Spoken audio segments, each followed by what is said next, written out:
கட்சியுடைய தேசிய செயலாளர் டி ராஜா அவர்கள் இணைந்திருக்கிறார். Over to you Salim.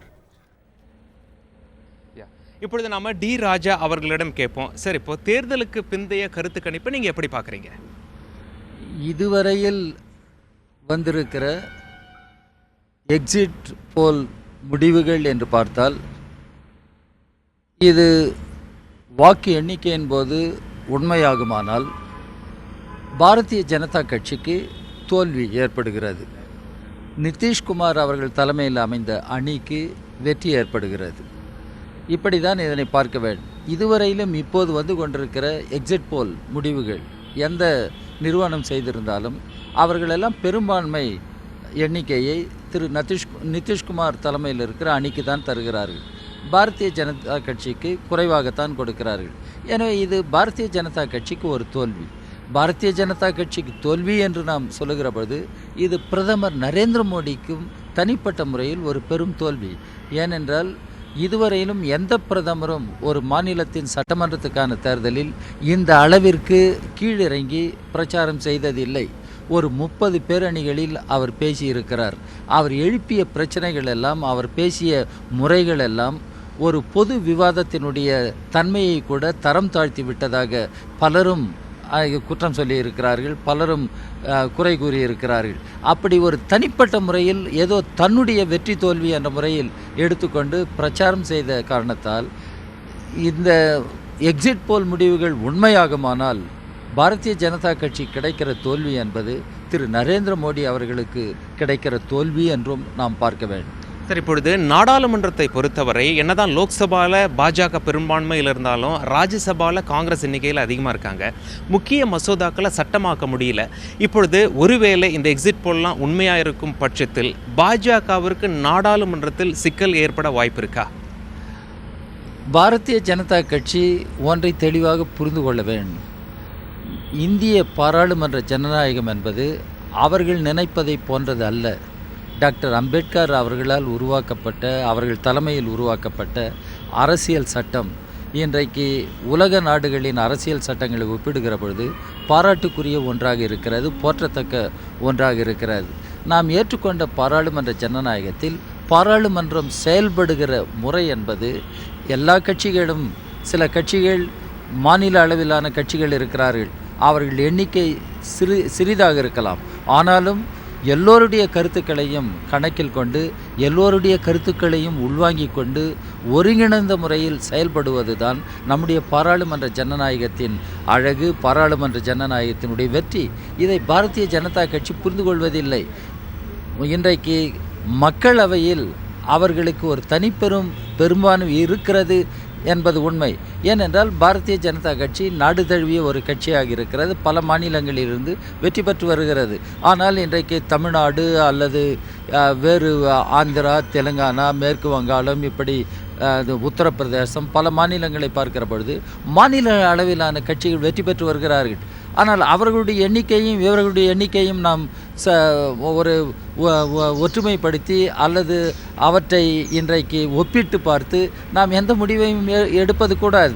ஏனென்றால் இந்திய பன்முகத்தன்மை கொண்ட ஒரு ஜனநாயகம். இந்த பன்முகத்தன்மை கொண்ட ஜனநாயகத்தை பாரதிய ஜனதா கட்சி புரிந்து கொள்ளவில்லை. அதனால்தான் மக்களவையில் அவர்களுக்கு பெரும்பான்மை இருந்த போதிலும், மக்களவையிலும் கூட சரி அவர்களுக்கு எதிர்ப்பு இருக்கிறது, மாநிலங்களவையில் அவர்களுக்கு பெரும்பான்மை இல்லை என்ற ஒரு காரணம் இருக்கிறது. ஆனாலும் மாநிலங்களவையில் கூட நாட்டுக்கு நன்மை பயக்கக்கூடியது, இன்றைக்கு எல்லோரும் ஒருங்கிணைந்து சிலவற்றை நிறைவேற்ற முடியும் என்று சொன்னால் எல்லா கட்சிகளும் ஒத்துழைப்பை தருவார்கள். உதாரணத்துக்கு நான் சொல்லுகிறேன், இந்திய பங்களாதேஷ் எல்லை உடன்பாடு ஆனது. அந்த எல்லை உடன்பாட்டின் மீது நடைபெற்ற விவாதத்தை நாம் கவனிக்க வேண்டும். அதற்கு பின்னர் நடைபெற்ற வாக்கெடுப்பில் ஒரு மனதாக, முன்பு எப்பொழுதும் இல்லாத அளவிற்கு கருத்தொற்றுமையோடு அது நிறைவேறியது. எனவே எல்லா அரசியல் கட்சிகளுக்கும் பொறுப்பு இருக்கிறது. அரசியல் சட்டத்தின் அடிப்படையில் நாட்டு நலனை ஒட்டி பல்வேறு சட்டங்களை உருவாக்குவதற்கான பொறுப்பு எல்லா கட்சிகளுக்கும் இருக்கிறது. ஆனால் பாரதிய ஜனதா கட்சி இதனை புரிந்து கொள்வதில்லை. இந்தியாவினுடைய பாராளுமன்ற ஜனநாயகம் பன்முகத்தன்மை கொண்ட ஜனநாயகம் என்பதை அவர்கள் புரிந்து கொள்ளவில்லை. இது நம்முடைய ஜனநாயகத்துக்கு மட்டுமல்ல, நம்முடைய சமூகமே ஒரு பன்முகத்தன்மை கொண்ட சமூகம், இந்திய சமூகம். இந்த பன்முகத்தன்மையை புரிந்து கொள்ளாத நிலையில்தான் ஆர்எஸ்எஸோ அல்லது அவர்களை சார்ந்த அமைப்புகளோ பன்முகத்தன்மையை சிதறையடிக்கிற, அதை இந்த தகர்த்தெறிகிற வகையில் பேசுகிறார்கள், செயல்படுகிறார்கள். இதனை தான் குடியரசுத் தலைவர் பிரணாப் முகர்ஜி அவர்கள் கூட இந்தியாவினுடைய பன்முகத்தன்மை, அதனுடைய ஜனநாயகத்தை யாரும் சீர்குலைத்து விடக்கூடாது என்ற எச்சரிக்கை கொடுத்தார். எனவே பீகார் தேர்தல் என்பது தேசிய அரசியலின் மீதும் ஒரு பெரும் தாக்கத்தை உருவாக்கும். மாநில அளவில் கூட இது பல்வேறு அடுத்த ஆண்டு பல மாநிலங்களில் தேர்தல் வர இருக்கிறது. இது ஒரு தாக்கத்தை உருவாக்கும். எனவே தான் பீகார் தேர்தல் இன்றைக்கு ஒரு முக்கியமான தேர்தலாக அனைவரும் கருதுகிறார்கள். ஏனென்றால் பிரதமர் நரேந்திர மோடி ஏதோ இந்த தேர்தல் தன்னுடைய ஜீவமரண போராட்டத்தை போன்று அவர் எடுத்துக்கொண்டு பிரச்சாரம் செய்திருக்கிறார். எனவே பாரதிய ஜனதா கட்சிக்கு தோல்வி ஏற்படுகிறது என்றால் அது திரு நரேந்திர மோடிக்கும் ஏற்படுகிற தோல்வி என்ற முறையில்தான் மக்கள் இதனை பார்ப்பார்கள். சரி, இப்போது மக்கள் பார்க்குறாங்க, நாடாளுமன்றத்தில் பொறுத்தவரை கூச்சல் குழப்பங்கள் ரொம்ப அதிகமாக இருக்குது. பாஜக ஒன்று கொண்டு வர முயற்சி பண்ணுது, ஆனால் அதை வந்து எதிர்க்கட்சிகள் அனுமதிக்க மாட்டேங்குது.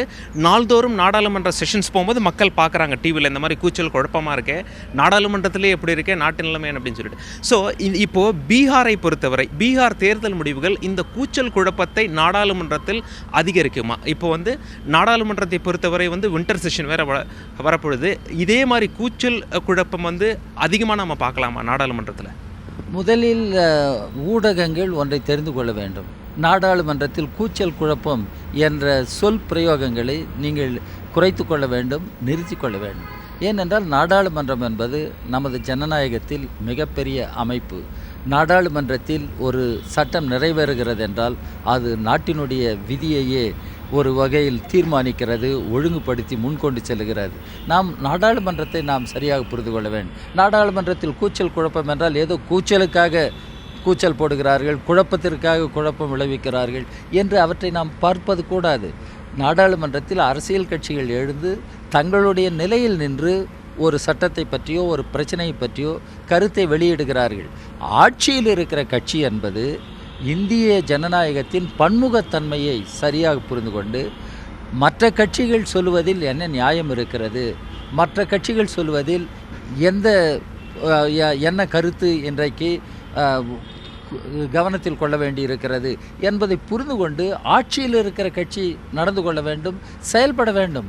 ஆட்சியில் இருக்கிற கட்சி எல்லோரையும் இன்றைக்கு ஒருங்கிணைத்து, ஏனென்றால் பாராளுமன்றம் சட்டம் உருவாக்குகிற இடம், அந்த சட்டம் உருவாக்குகிற இடத்தில் எல்லா கட்சிகளினுடைய கருத்துக்களை வெளிப்படுத்துவதற்கும் உரிமை இருக்க வேண்டும்.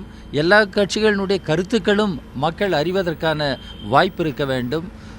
கடைசியில் தீர்மானிக்கிற பொழுது அது எந்த மாதிரியான சட்டம் என்பதை பொறுத்து அது தீர்மானிக்கப்பட வேண்டும். சில நேரங்களில் அரசியல் சாசன கான்ஸ்டிடியூஷனல் அமெண்ட்மெண்ட் சட்டங்கள் வருகின்றன. அதற்கு ஒரு தேவையான ஒரு எண்ணிக்கை இருக்கிறது. சாதாரண சட்டங்கள் இன்றைக்கு வாக்கெடுப்பின் மூலமும் நிறைவேற்றப்படுகின்றன அல்லது பெரும்பான்மை அடிப்படையில் நிறைவேற்றப்படுகின்றன. ஆனால் ஆட்சியில் இருக்கிற கட்சி எப்படி நடந்து கொள்கிறது என்பதை பொறுத்து தான் நாடாளுமன்றம் செயல்படும். கூச்சல் குழப்பம் என்று நாடாளுமன்றத்தை சிறுமைப்படுத்திவிடக்கூடாது. நாடாளுமன்றத்தில் ஒவ்வொரு கட்சியும் அவர்களுடைய கொள்கை நிலையிலென்று அல்லது அவர்கள் சார்ந்திருக்கிற மாநில நலன் கருதி பல கருத்துக்களை முன்வைத்து வாதாடுகிறார்கள். அவர்கள் செய்கிற வாதங்களில் இருக்கிற நியாயத்தை இன்றைக்கு ஆட்சி பொறுப்பில் இருக்கிற அதிகாரத்தில் இருக்கிற கட்சி உணர்ந்து கொள்ள வேண்டும். எனவே வரக்கூடிய காலத்தில் எப்படி நாடாளுமன்றம் செயல்பட இருக்கிறது, அதற்கு அரசாங்கம் அதனுடைய பொறுப்பு என்ன, எதிர்க்கட்சிகள் என்ற முறையில் இருக்கிற கட்சிகளுடைய பொறுப்பு என்ன என்பதை ஜனநாயக அடிப்படையில் புரிந்து கொள்ள வேண்டும். எதிர்க்கட்சிகளுக்கு பொறுப்பே இல்லை என்று யாரும் வாதிட முடியாது.